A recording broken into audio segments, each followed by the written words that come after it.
Hey everyone, मैं ममता और मेरे यूट्यूब चैनल ममता जी तो ब्लॉग में आप सभी का स्वागत है और सभी को प्यार भरा मेरा नमस्कार।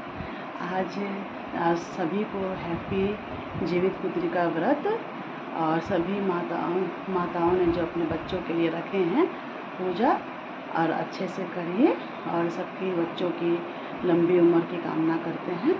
ये मेरी बेटी है काव्या जो पूजा में मेरी हेल्प कर रही है, क्योंकि बहुत सारे पूजा में ज़रूरत होता है बहुत सारी सामानों का, तो ये मेरी हेल्प कर रही है। सुबह ये भी नहा वहा ली है, अब मेरे साथ ये भी पूजा में बैठेगी और मेरे साथ तैयारी करेगी और पूजा करेगी।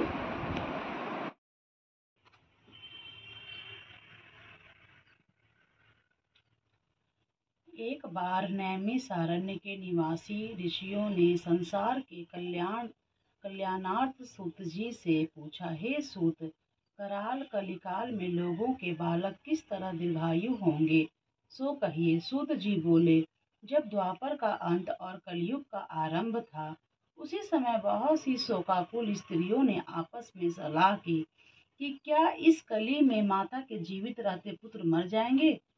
जब वे आपस में कुछ निर्णय नहीं कर सकी, तब गौतम जी के पास पूछने के लिए गई। जब उनके पास पहुंची तो उस समय गौतम जी आनंद के साथ बैठे हुए थे। उनके सामने जाकर उन्होंने मस्तक झुकाकर प्रणाम किया। तदंतर स्त्रियों ने पूछा, हे प्रभु, इस कलयुग में लोगों के पुत्र किस तरह जीवित रहेंगे, इसके लिए कोई व्रत या तप हो तो कृपा करके बताइए। इस तरह उनकी बात सुनकर गौतम जी बोले, आपसे मैं वही बात कहूँगा जो मैंने पहले से सुन रखी है। गौतम जी ने कहा, जब महाभारत युद्ध का अंत हो गया और द्रोण पुत्र अश्वत्थामा के द्वारा अपने बेटों को मरा देखकर जब पांडव बहुत बड़े दुखी हुए और पुत्र के शोक व्याकुल होकर द्रौपदी अपनी सखियों के साथ ब्राह्मण श्रेष्ठ धौम्य के पास गईं और उसने धौम्य से कहा, हे विपेंद्र, कौन सा उपाय करने से बच्चे दीर्घायु हो सकते हैं, कृपा करके ठीक ठीक कहिए। धौम्य बोले, सतयुग में सत्य वचन बोलने वाला, सत्याचरण करने वाला समदर्शी जीमुत मोहन नामक एक राजा था। एक बार वह अपनी स्त्री के साथ अपने ससुराल गया और वहीं रहने लगा। एक दिन आधी रात के समय पुत्र के शोक से व्याकुल होकर स्त्री रोने लगी, क्योंकि वह अपने बेटे के दर्शन से निराश हो चुकी थी। उसका पुत्र मर चुका था। वह रोती हुई कहती है कि हाय, मुझ बूढ़ी माता के सामने मेरा बेटा मरा जा रहा है। उसका रुदन सुनकर राजा जिमुत वाहन का तो मानो हृदय ही विदीर्ण हो गया। वह तत्काल उस स्त्री के पास गया और पूछा, तुम्हारा बेटा कैसे मरा।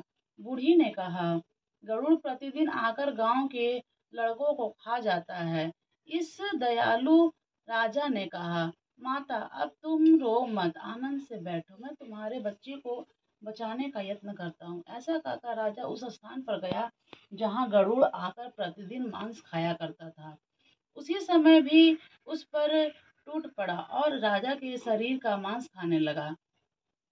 जब अतिशय तेजस्वी गरुड़ ने राजा का बायां अंग खा लिया, तो झटपट राजा ने अपना दाहिना अंग फेर कर गरुड़ के सामने कर दिया। यह देखकर गरुड़ जी ने कहा, देव योनियों में तुम कौन हो? तुम मनुष्य तो नहीं जान पड़ते।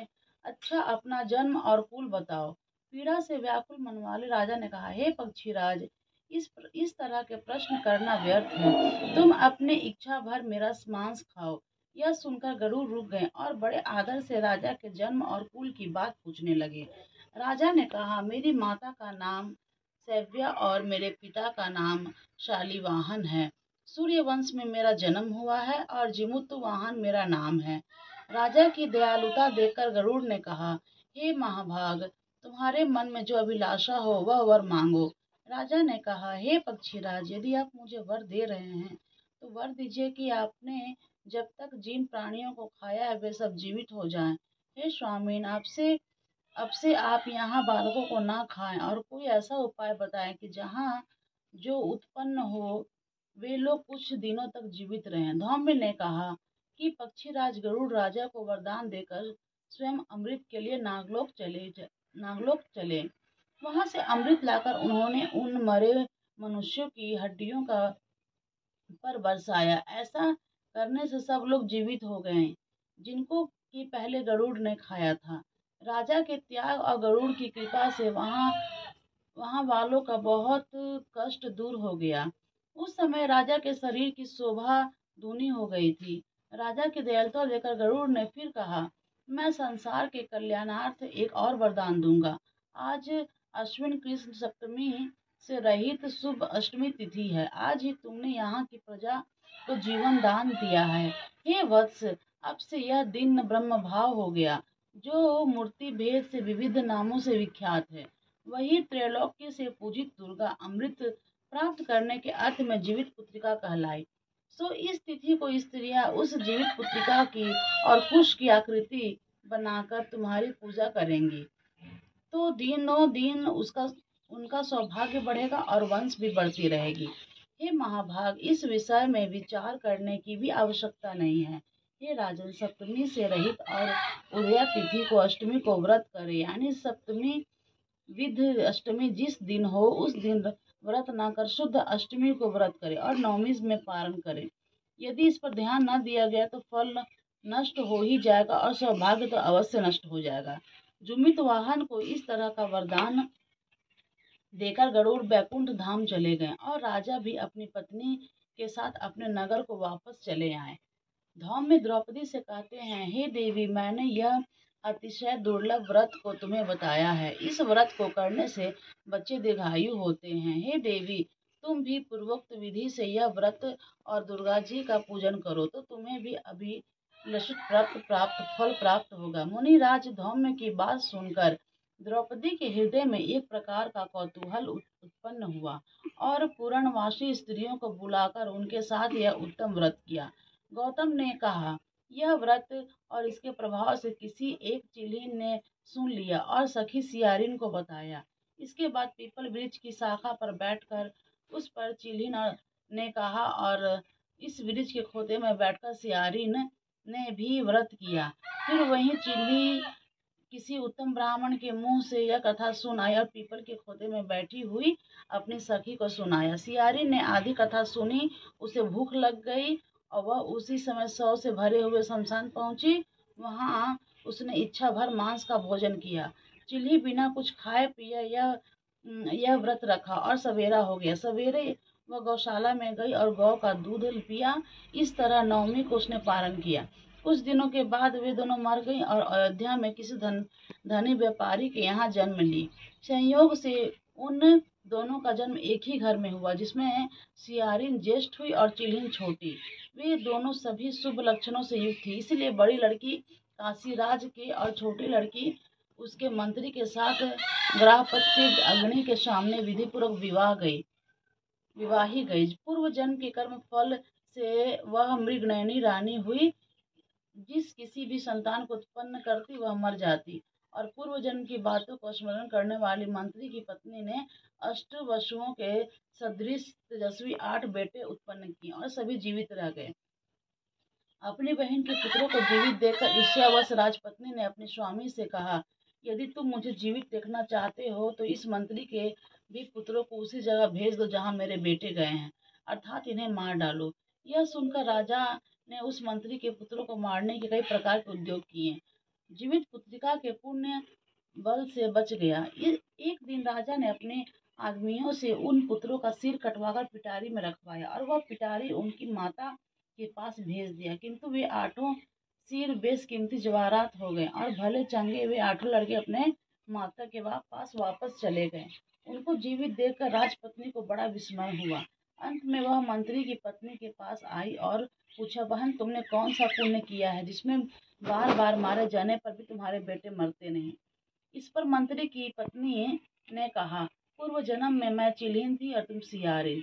दोनों ने व्रत किया था। तुमने व्रत के नियमों की भली भांति पालन नहीं किया था और मैंने किया था। इसी दोष से बहन तुम्हारे बेटे नहीं जीते।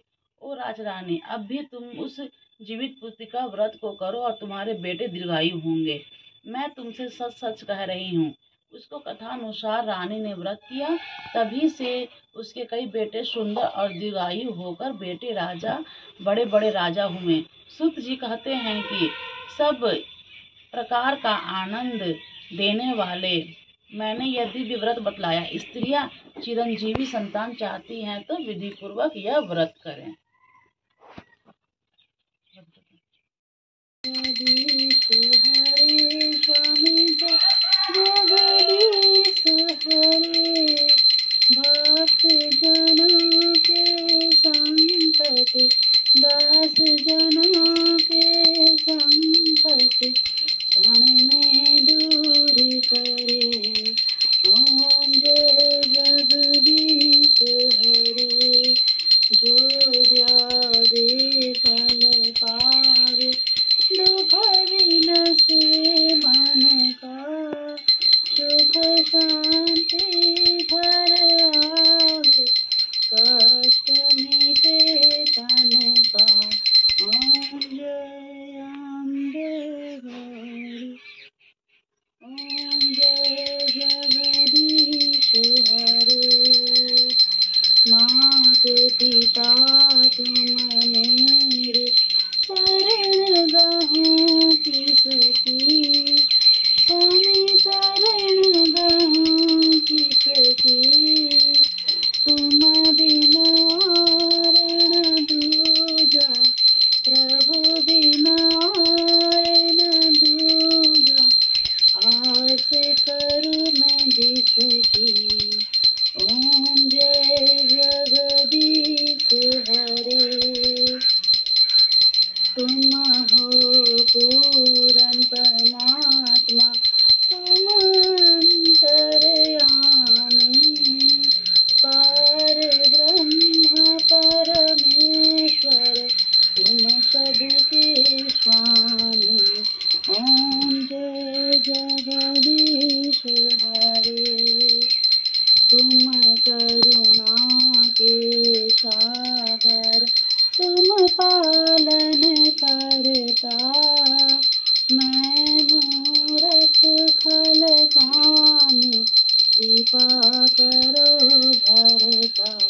ओम जय जगदीश हरे, तुम हो एक अगोचर, सबके प्राणपति, किस विधि मिलहूँ दयान, तुमको मैं कुमति। ओम जय जगदीश हरे, दीन बंधु दुख हरता, तुम ठाकुर मेरे, अपने हाथ उठाओ, द्वार पड़ा मैं तेरे। ओम जय जगदीश हरे, विषय विकार मिटाओ, पाप हरो देवा, श्रद्धा भक्ति बढ़ाओ, संतन की सेवा। ओम जय जगदीश हरे, तन मन धन सब कुछ है तेरा, प्रभु सब कुछ है तेरा, तेरा तुझको अर्पण, तेरा तुझको अर्पण, क्या लागे मेरा। ओम जय जगदीश हरे, ओम जय जगदीश हरे, स्वामी जय जगदीश हरे।